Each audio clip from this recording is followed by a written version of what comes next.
Hello everyone, WhatsApp, क्या हाल चाल आप सभी के। This is your English educator Nikita Singh and welcome to Planet Spark. So आज का ये सेशन है हमारे क्लास 9th के स्टूडेंट्स के लिए।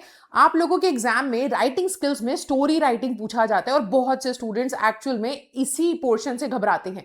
स्टोरी राइटिंग किस तरीके से करना चाहिए, क्या फॉर्मेट होना चाहिए, क्या चीजों को ध्यान में रखना चाहिए ताकि एक बहुत ही बढ़िया स्टोरी तुम लिख कर आओ और तुम्हें फुल मार्क्स मिले। सो आज का इस छोटे से वीडियो के अंदर मैं आपको समझाने वाली हूं कि कैसे परफेक्ट तरीके से स्टोरी लिखी जाती है ताकि आपके मार्क्स डिडक्ट ना हो एंड इस बार फाइनल्स में आप स्टोरी राइटिंग में फुल मार्क्स स्कोर करो।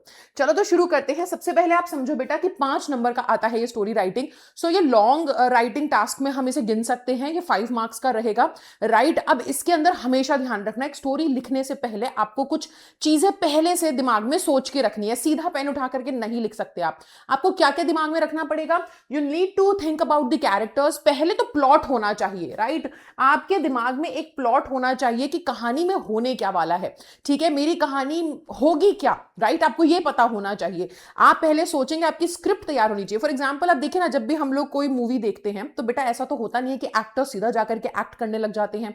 वो उससे पहले स्क्रिप्ट रीड करते हैं, स्टोरी समझते हैं एंड अकॉर्डिंगली एक्ट करते हैं। तो आप सीधा उठा करके पेन से आंसर लिखना, स्टोरी लिखना स्टार्ट नहीं करेंगे। You need to think about the complete story line कि कहानी में कौन से कैरेक्टर्स होने वाले हैं, वो कैरेक्टर्स क्या रोल प्ले करेंगे, स्टोरी कैसे स्टार्ट होगी, कैसे एंड होगी। हमेशा ध्यान रखना, बेस्ट रहेगा कि अगर आपकी स्टोरी में आप एक सीख देते हो, आप ऐसा कुछ पॉइंट बताते हो जहां से लोगों को सीखने को मिलता है। सो वो बहुत इंपॉर्टेंट होगा। राइट, तो ये सारी चीजों के बारे में आपको पहले से सोचना पड़ेगा। आपको सोचना पड़ेगा आपकी स्टोरी की थीम क्या होने वाली है, कौन से टॉपिक के अराउंड आपकी स्टोरी रिवॉल्व होगी, कहानी कैसे स्टार्ट होगी, कैसे ट्विस्ट आएगा, कैसे एंड होगी, कंक्लूजन भी ध्यान में रखो, कितने कैरेक्टर्स होंगे, कौन कौन होंगे, वो सब आपके दिमाग में होना चाहिए। Got it? सो ये सबसे पहले आपको सोच के रखना है स्टोरी लिखने से पहले।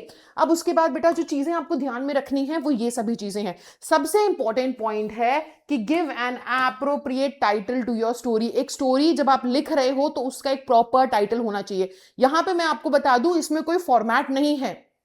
आप जैसे पैराग्राफ्स लिखते हो ना, स्टोरी भी वैसे ही लिखी जाएगी बेटा, कोई फॉर्मेट नहीं है। आप ध्यान में रखो, मैं एक और तरीके से समझा देती हूं। मान लो कि, ठीक है, मान लो बेटा ये आपकी आंसर शीट है। सो आपको सीधा एक टाइटल देना है यहां पर। ठीक है, आप सबसे पहले टाइटल देंगे, यहां पर आपकी स्टोरी की टाइटल क्या है वो यहां पर लिखेंगे एंड उसके बाद एक लाइन छोड़ के आप अपना स्टोरी जो है वो पैराग्राफ्स में लिखना स्टार्ट कर देंगे। दैट्स इट, यही है बस, और कुछ नहीं है। ठीक है, तो टाइटल बहुत ही ज्यादा कैची, बहुत ही इंटरेस्टिंग होना चाहिए। टाइटल प्लीज ध्यान में रखना, ऐसा नहीं होना चाहिए कि कहानी तो कुछ और है, टाइटल कुछ और ही दे दिया है।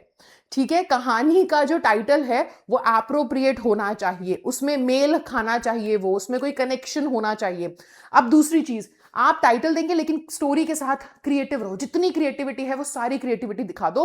ठीक है, क्रिएटिव रहो और कैची स्टार्ट, एक बहुत ही इंटरेस्टिंग स्टार्ट होनी चाहिए। देखो कई बार एग्जाम्स में क्या होता है, ऑलरेडी आपको कुछ फिक्स लाइंस दी गई होती हैं कि ये लाइन है, इसके बाद से स्टोरी लिखना स्टार्ट करो। तो या तो उस सिनेरियो में आपको जो भी स्टार्ट आप कर रहे हो बहुत ही इंटरेस्टिंग और कैची होनी चाहिए, या अगर कोई फिक्स लाइन नहीं दी है, अपने आप से शुरू कर रहे हो, तो भी ध्यान में रखना इंटरेस्टिंग स्टार्ट होना चाहिए। ठीक है, इंटरेस्टिंग कैरेक्टर्स भी होने चाहिए। आप जितने भी कैरेक्टर्स वहां पे डेवलप कर रहे हो, जितने भी लोगों को इंक्लूड कर रहे हो स्टोरी में, ध्यान रखना बेटा कि उन सबका एक अच्छा रोल हो, क्लियर कट रोल हो, पता चले कहानी के अंदर। ऐसा नहीं लगना चाहिए कि हौच पौच हो रखी है, ये कैरेक्टर कभी तो कुछ बोल रहा था, देन ये कैरेक्टर कभी पॉजिटिव लाइट में था, कभी नेगेटिव हो गया। ऐसा नहीं, हौच पौच नहीं होना चाहिए कहानी के अंदर, क्लियर कट कैरेक्टर्स होने चाहिए। ठीक है, मैं यहां पे एक टिप दूंगी कि ज्यादा कैरेक्टर्स इंक्लूड करो ही मत, कम कैरेक्टर्स रखो। ठीक है, तो कहानी इजी रहेगी, आपके लिए भी मैनेज करना आसान होगा। अगला, आपको क्लियर नैरेटिव। देखो कहानी में ना साफ साफ समझ में आना चाहिए कहना क्या चाह रहे हो, कहानी है क्या। गोल गोल नहीं घुमाना है, बातें रिपीट नहीं करनी है, इंसिडेंट्स रिपीट नहीं करने। कई बार होता है क्या, लिखते लिखते हम भूल जाते हैं कि हम क्या लिख चुके हैं और वही चीज हम दोबारा रिपीट करने लग जाते हैं। प्लीज उसको अवॉइड करेंगे।